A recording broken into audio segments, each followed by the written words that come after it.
ኣብ ሓደ ጸጥ ዝበለ ክፍሊ በይንኹም ኣለኹም ንበል ሞባይል የለን ኢንተርኔት የለን ዝዛረበኩም ሰውን የለን ንስኹምን ሓሳባትኩምን ጥራይ ኣብታ ሰዓት እቲኣ ሰላም ድዩ ዝስማዓኩም ወይስ ጽምዋ መብዛሕትኡ ሰብ ካብ ጸላእቱ ንላዕሊ ነቲ በይኑ ዝሕልፎ ናይ ጽምዋ ግዜ ዝፈርሖ ስለምንታይ መስለኩም ጽምዋ ምስቲ ሓቀኛ መንነትካ ፊት ንፊት ስለ ዘጋጥመካ እዩ ኣብ ከምዚ ኩነታት መብዛሕቲና ካብ ነብስና ንምህዳም ሞባይልና ንጠዋውቕ ዘየድልዩና ሰባት ንረክብ ወይ ድማ ኣብ ዘይጠቅም ዕላልን ሕሜታን ንኣቱ ሎሚ ግን ብዛዕባ ሓደ ንውሽጣዊ ሰላምናን ውልቃዊ ዕቤትናን መንኮርኮር ዝኾነ ኣብ ህይወትና ቅሳነትን ረሃዋን እንረኽበሉ ሓደ ሓቂ ክንድህስስ ኢና እዚ ብዙሓት ሰባት ከም መርገም ዝቆፅዎ በይንኻ ምዃን ወይ ብሕታውነት ዝብል ዝዓበየ ናይ ዓወት መሳርሒ ክኸውን እዩ በይንኻ ምዃን ዘፍርሐካ እንተኾይኑ ገና ምስቲ ዝዓበየ ውሽጣዊ ሓይልኻ ኣይተላላኻን ኣለኻ ማለት እዩ ኣብዚ ቪድዮ እዚ ከመይ ጌርካ ነቲ ኩሉ ሰብ ዝሃድመሉ በይንኻ ምዃን ናብ ናይ ህይወትካ መሳርሒ ከም እትቕይሮ ክንርኢ ኢና ምሳኹም ዘለኹ ፍረዝግ ተስፎሜ ሰናይ ምክትታል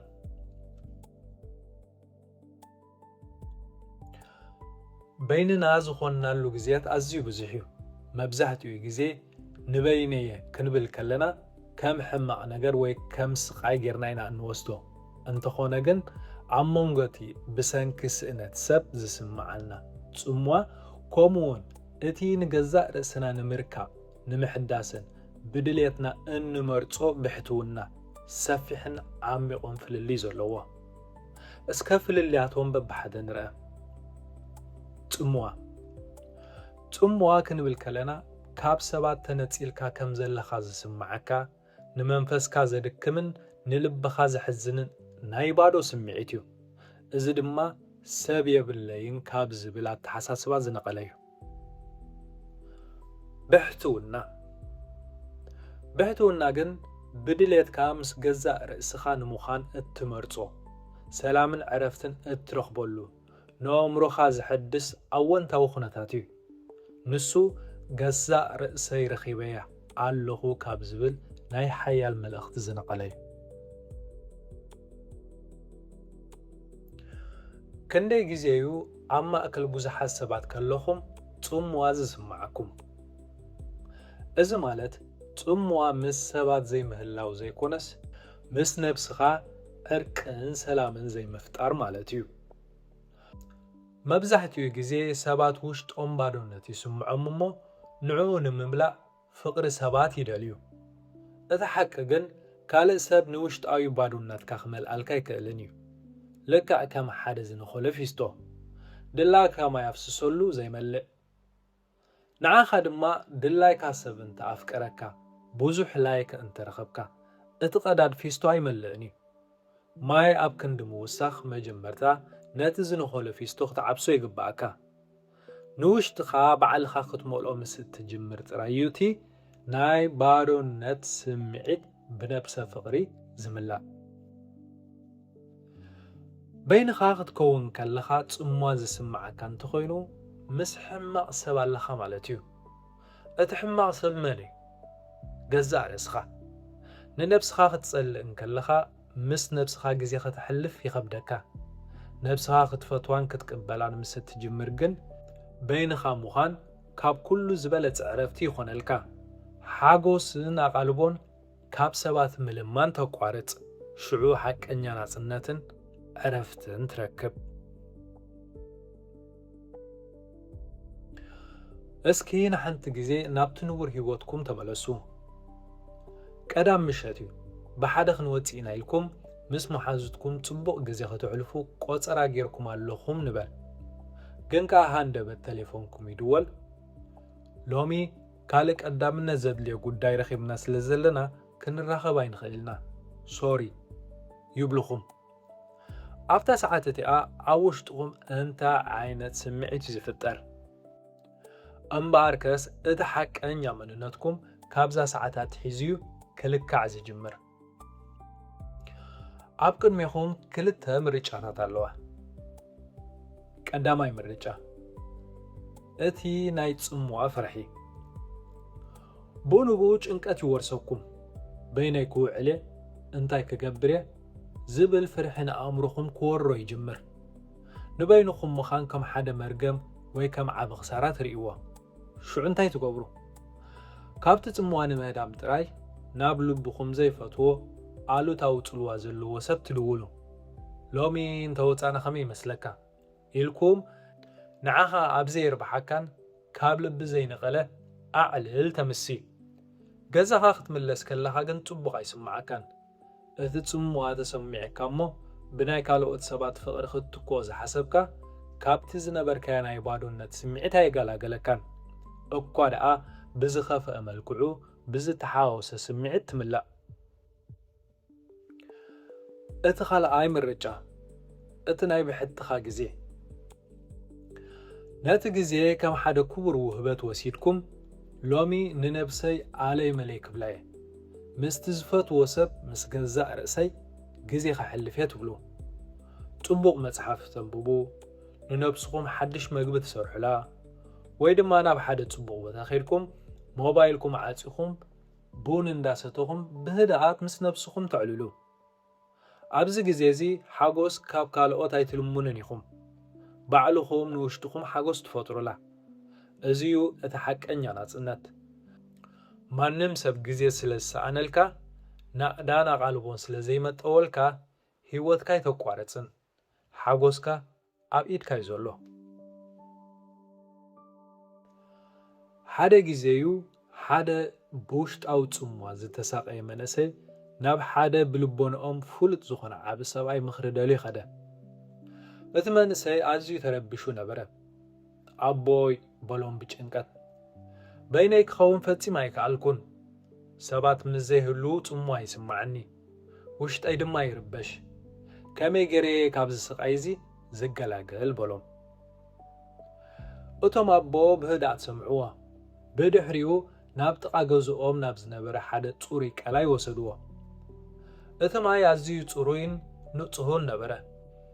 እቶም ኣቦ ነቲ መንእሰይ ከምዚ ኢሎም ሓተትዎ፣ እስከ ተዓዘብ እዚ ቀላይ ነቲ ናይ ፀሓይን ናይ ደበናታትን ጽላሎት ብንጹር ከርእየና ዝኽእል መዓስ እዩ ኢሎም ሕቶ ቅርብሉ።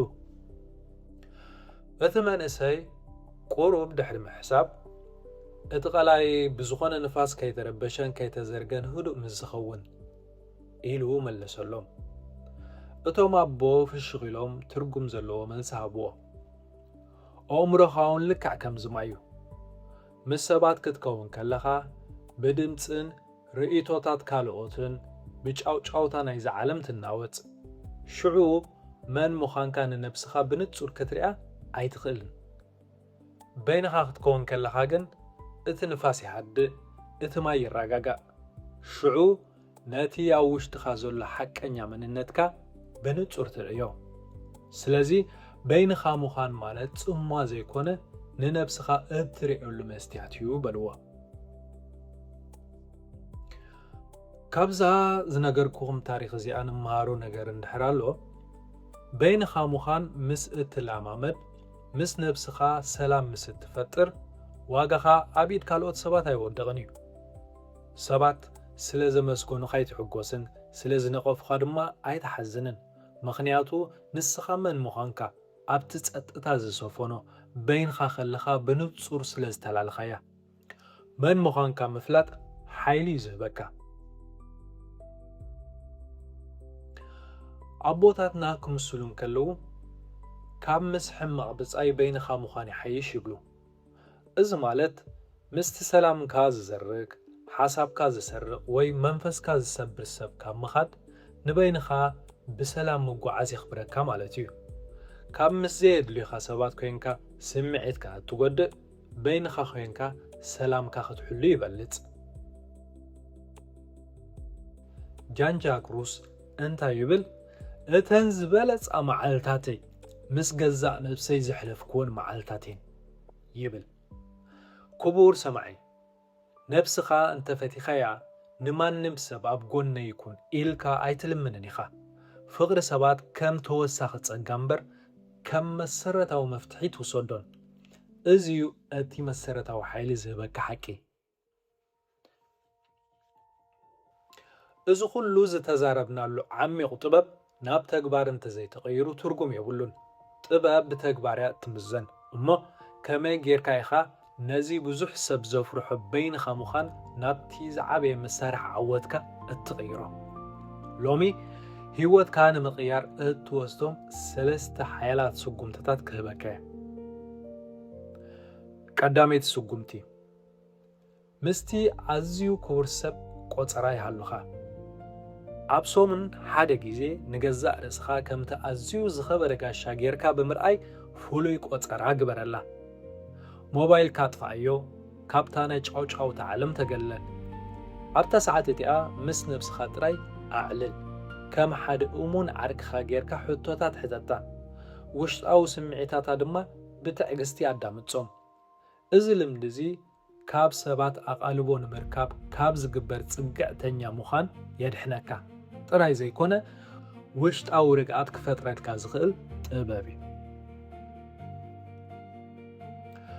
ስጉምቲ ቁፅሪ 2 ናይ ጸጥታ መጋረጃ ምዝርጋሕ ኣብ መዓልቲ 15 ደቂቃ ጥራይ ንኹሉ ድምፅታት ዓለም ዝጋርድ መጋረጃ ጸጥታ ፍጠር ሙዚቃ የለ ቴሌቪዥን የለ ንባብ የለ ብጸጥታ ጥራይ ኮፍል ኣብታ ሰዓት እቲኣ ነቶም ንነዊሕ ግዜ ክትሃድመሎም ዝጸናሕካ ሓሳባትካ ብብዝሒ ክመፅዮም ኣይትሰንብድ ልክዕ ከም ሓደ ህዱእ ተዓዛቢ ኮይንካ ዝተውዕለሎም ነፍስኻ ሓቀኛ ቋንቋ እትዛረበሉ ሰዓት ኣብታ ጸጥታት እያ እዚ ልምዲ እዚ ነቲ ኣብ ውሽጥኻ ዘሎ ህውከት ኣህዲኡ ናይ ኣእምሮ ምርግጋእ ክህበካ እዩ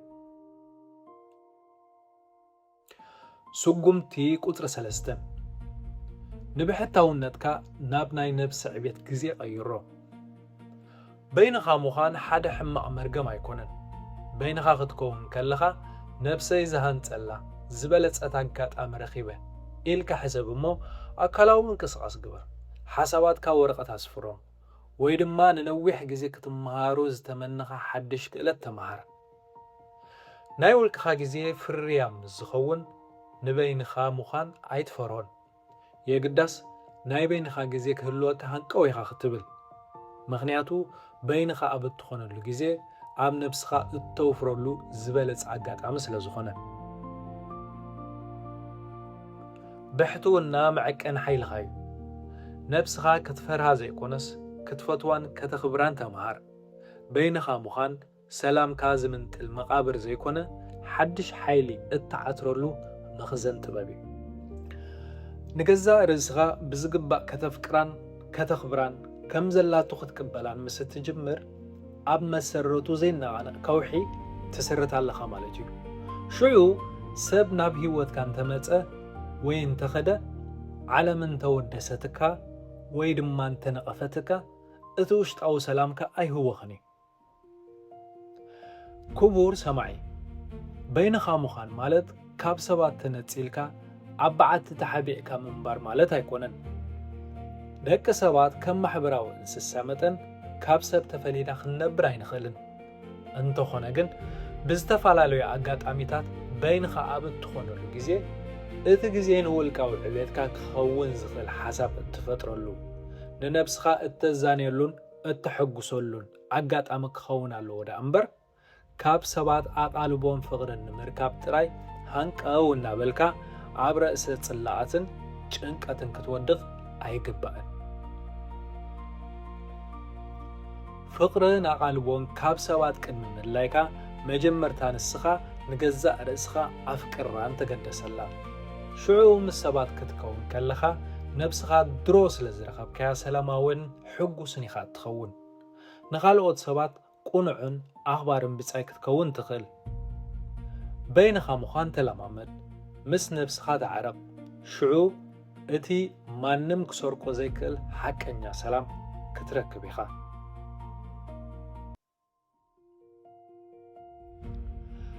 ሕጂ እዚ ቪድዮ ሰሚዕኩም ምስ ወዳእኩም ሓንቲ ነገር ክትፍትኑ ምሕፀነኩም ን5 ደቂቃ ጥራይ ሞባይልኩም ዓፂኹም ብጸጥታ ምስ ነብስኹም ኮፍ በሉ ንነብስኹም ከመይ ኣለኺ ኢልኩም ሕተትዋ እዚኣ እታ መጀመርታ ስንኩምቲ ናይታ ዓብ ለውጢ እያ ዝኸበርኩም ሰማዕቲ እዛ ቪድዮ ውሽጣዊ ሰላምኩም ኣብ ምዕባይ ክትሕግዞኩም ተስፋ ገብር ክሳብ መወዳእታ ስለ ዝተኸታተልኩምኒ የቐኒለይ እዚ መልእኽቲ እዚ ክሓልፎ የብሉን እትብሉ ንሓደ ኣዝኹም እትፈትውዎ ሰብ እዛ ቪድዮ ሸር በሉሉ ብተወሳኺ ኣብ ህይወትኩምን መነባብሮኹም ክሕግዘኩም ዝኽእል ነዚ ዝመስሉ ቪድዮታት ኣብዚ ቻነል ብቐጻለ ስለ ዝዝርግሕ ሳብስክራይብ ብምግባር ቤተሰብ ናይዚ መደብ ክትኮኑ ብኽብሪ ዕድመኩም ብኻልእ ትሕዝቶ ክሳብ እንራኸብ ኣብ ዘለኹሞ ሰላም كنا